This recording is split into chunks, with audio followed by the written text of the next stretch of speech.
Welcome to another edition of Peace in the Valley. We have a new video for you, and this one is a wood chipping video. We recently purchased a PTO powered wood chipper. That way I can easily use it on the back of the tractor. We picked this one up around Port Huron, and I think that is somewhere close to Canada.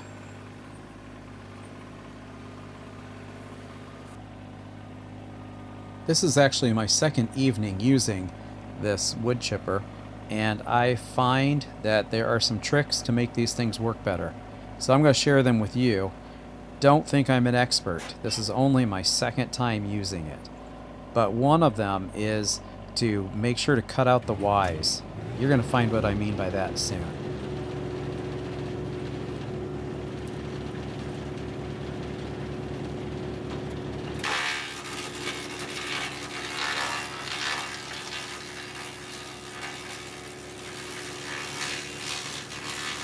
This RK25 or a TYM T25 tractor has no problem driving and powering this wood chipper.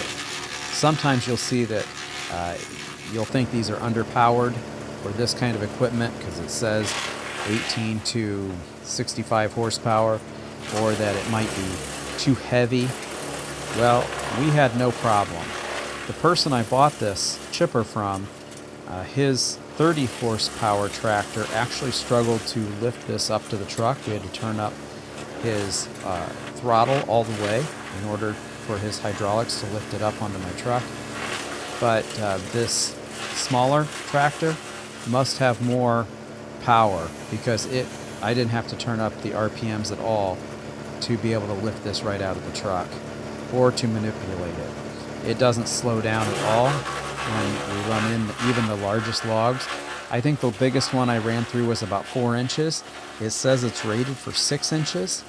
I also saw that it does better on bigger logs than it does on smaller sticks. There's less for it to catch onto areas or where it doesn't want to feed in. These smaller sticks aren't quite as good, but they still work. They still fed through.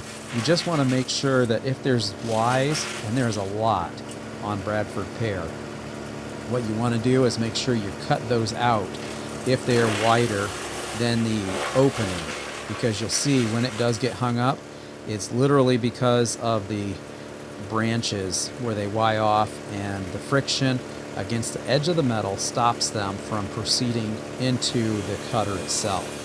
But the throttle or the flywheel cutters never slow down at all. You'll watch this and it just goes right through.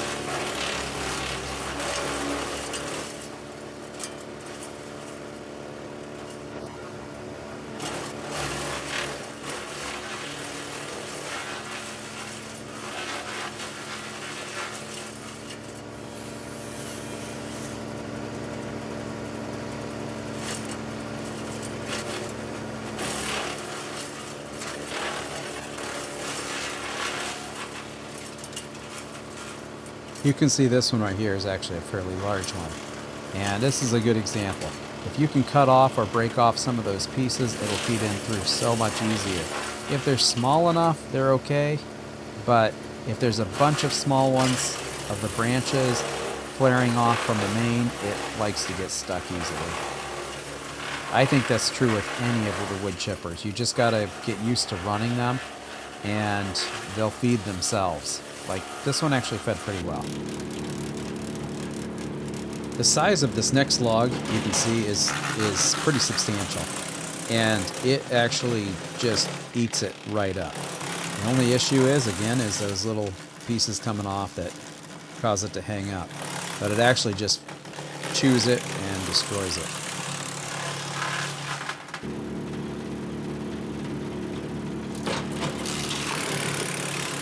Is buying a wood chipper worth it? Well, that was a question we asked because we actually went to rent first, and we called several places.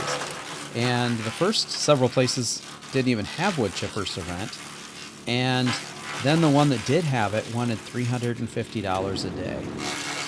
And that's what got us started looking on Craigslist and Facebook next.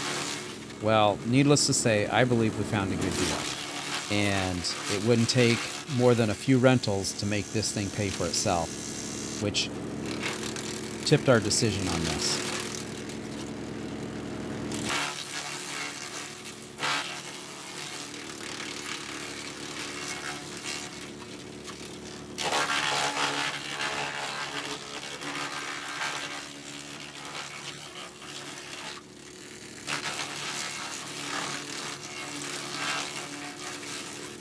The next tree that we're looking at doing might be a pine tree or a maple tree.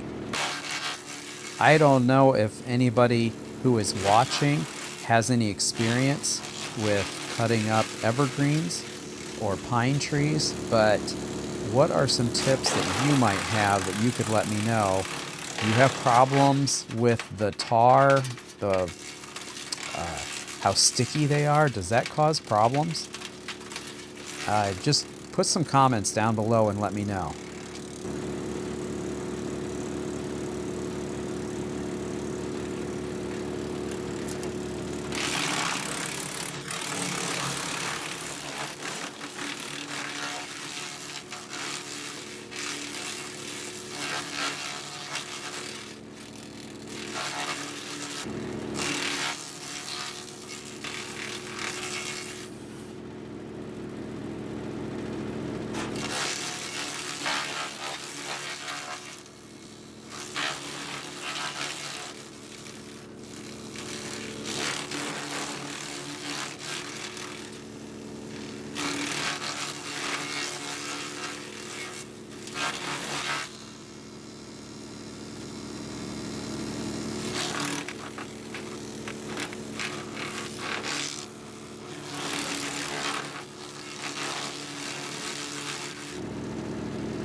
I really have to get my backyard cleaned up because it is time to mow.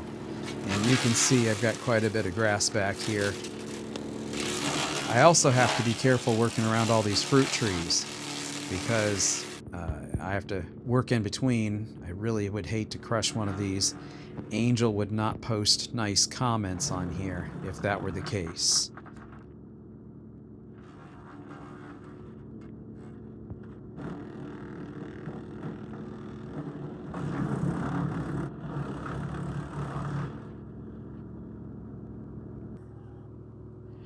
If you have a wood chipper or if you've ran one, can you tell me some of the tips that you have learned over the years or something that I could do better?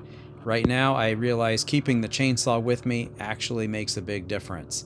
Right here, I should have cut it down a little bit. I wouldn't have been struggling so much.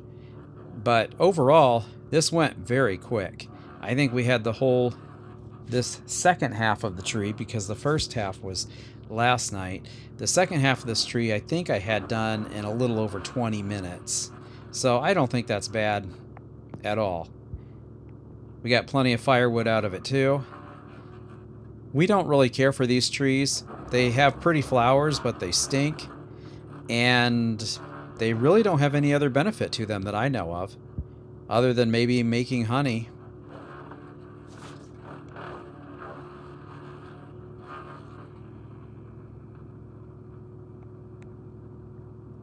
So now we have another nice little pile of the mulch or the chips, and Angel has a special project she's going to do with those, and I think it has something to do with the garden. So we'll leave that for another video coming up here.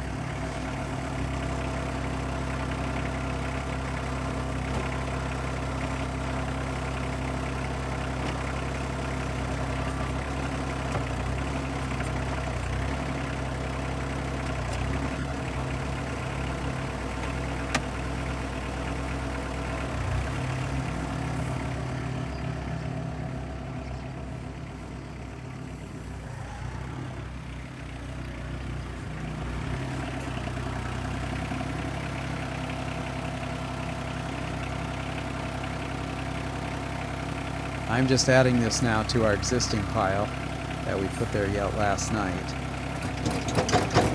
And it just keeps adding up.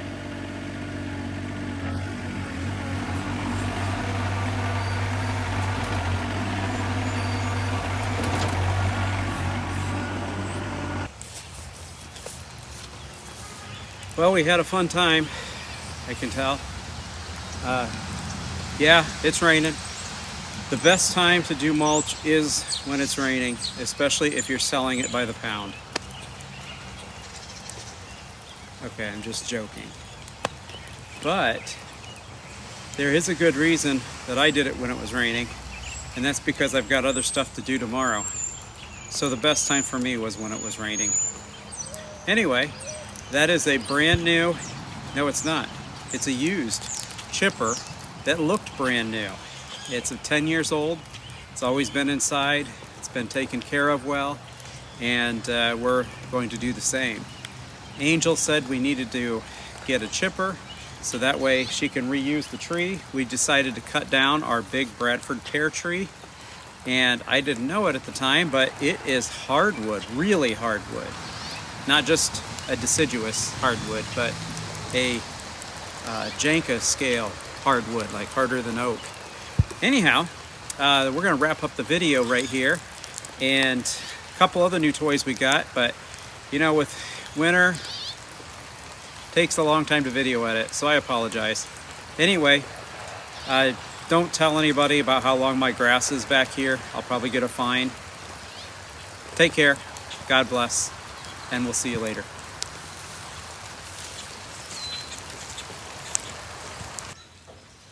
And when you know it, just minutes after the sun comes out,